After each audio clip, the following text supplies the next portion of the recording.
अब सिर्फ यूक्रेन नहीं बल्कि पुतिन अमेरिका और नाटो के खात्मे के लिए मिशन की प्लानिंग कर रहे हैं। यूक्रेन विजय के बाद पुतिन जिस अभियान को शुरू करने जा रहे हैं उसका सबसे बड़ा पार्टनर पुतिन है। जिनपिंग और पुतिन दोनों ने दुनिया से अमेरिका की बादशाहत को खत्म करने का प्रण लिया है, लेकिन इस एकीकरण के लिए एक बहुत बड़े रण की भी तैयारी है। जिनपिंग और पुतिन ने एक बार फिर फोन पर बात की, आगे की रणनीति बनाई।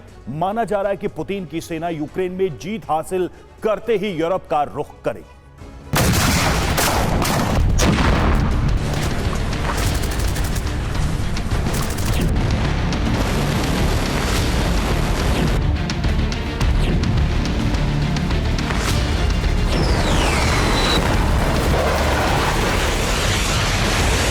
हवा से ताबड़तोड़ बमबारी,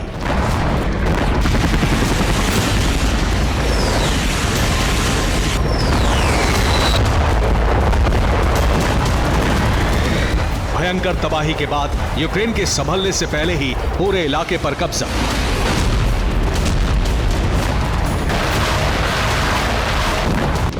यूक्रेन में यही रूस की मौजूदा रणनीति है।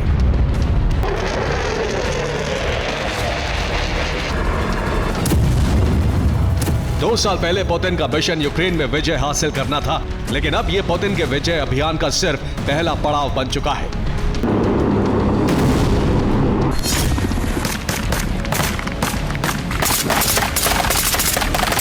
पूरी दुनिया को इसका बखूबी अंदाजा है कि पुतिन का लक्ष्य अब बदल चुका है और यूक्रेन सिर्फ उस मिशन का पहला टारगेट है।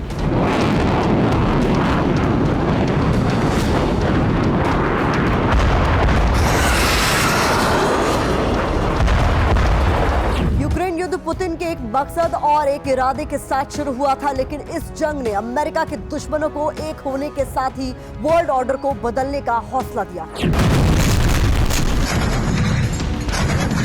यूक्रेन युद्ध ने चीन, नॉर्थ कोरिया, ईरान और रूस को एक साथ लाकर एक बड़े मिशन की शुरुआत के लिए प्रेरित किया।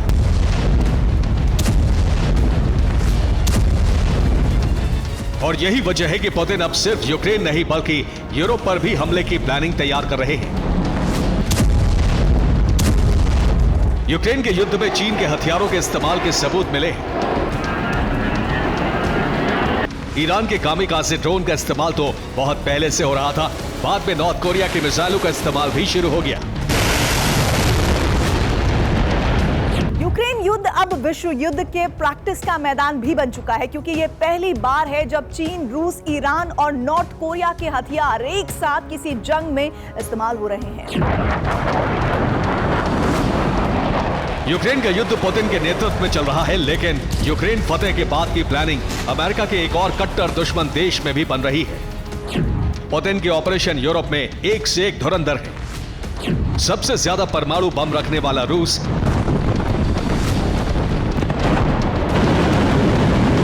सबसे विशाल सेना रखने वाला चीन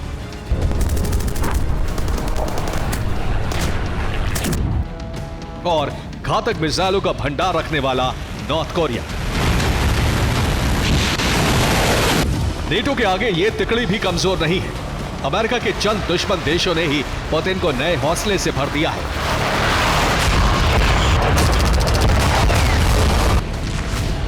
रूस और चीन के गठजोड़ की ताकत लगातार बढ़ती जा रही है और पुतिन के ऑपरेशन यूरोप को पूरा करने की जल्दबाजी ने ही यूक्रेन में हमलों की रफ्तार को नई तेजी दे दी है।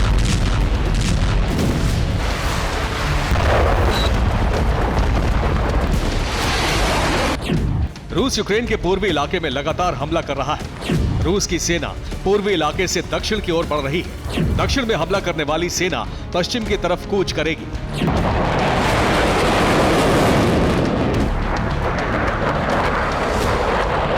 यूक्रेन में लगातार कब्जे के मिशन की वजह से ही रूस ने हवाई हमला तेज कर दिया है, ताकि जमीन पर मौजूद सैनिकों को ज्यादा संघर्ष न करना पड़े।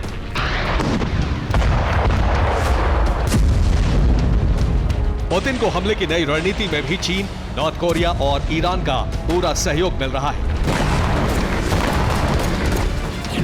North Korea air to surface missile दे रहा है, ईरान के कामिकाज़े ड्रोन से हवाई हमले हो रहे हैं।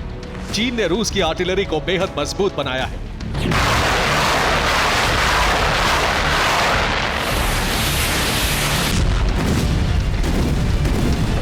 पहले रूसी आर्टिलरी के शेल का धमाका हुआ और पहली चिंगारी के साथ फट पड़ा कई टन बारूद।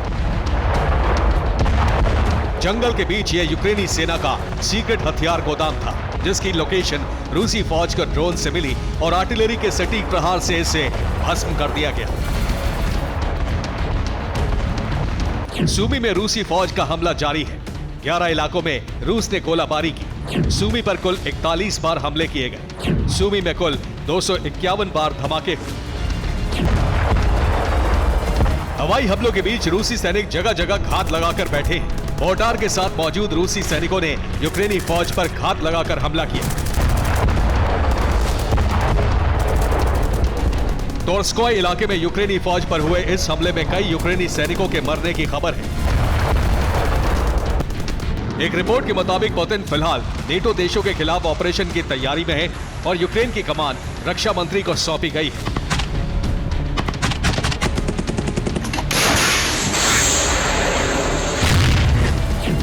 रूसी रक्षा मंत्री ने यूक्रेन में ऑपरेशन चला रहे तमाम कमांडर्स के साथ बैठक की। रिपोर्ट के मुताबिक रक्षा मंत्री ने इस बैठक में कमांडर्स को पुतिन का संदेश दिया। जिस दौरान यहां बैठक चल रही थी, उस वक्त पुतिन जिनपिंग के साथ रणनीति बना रहे थे। पुतिन जिनपिंग के बीच फोन पर बात हुई। दोनों ने दूसरे देशों में अमेरिकी दखल को खारिज कर दिया। दोनों नेताओं के बीच निष्पक्ष वर्ल्ड ऑर्डर बनाने पर बात हुई। जिनपिंग और पुतिन के बीच मिडिल ईस्ट और यूक्रेन पर भी बात हुई। पोलैंड की सीमा में रूसी मिसाइल के आने के बाद पोलैंड ने अपना हवाई कवच और मजबूत करने की योजना बनाई है। पोलैंड को एरोस्टेट पर आधारित एक नई हवाई चेतावनी प्रणाली को खरीदने के लिए अमेरिकी सरकार की मंजूरी मिल गई है। पोलैंड की सीमा पर अब कई आधुनिक रडार सिस्टम लगाने की तैयारी है। ब्रिटेन भी पोलैंड को एयर डिफेंस की सप्लाई करने वाला है।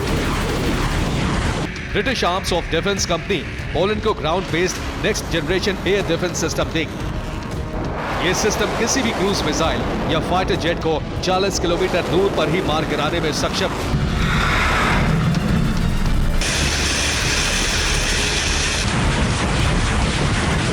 Bureau report, TV9 Bharat.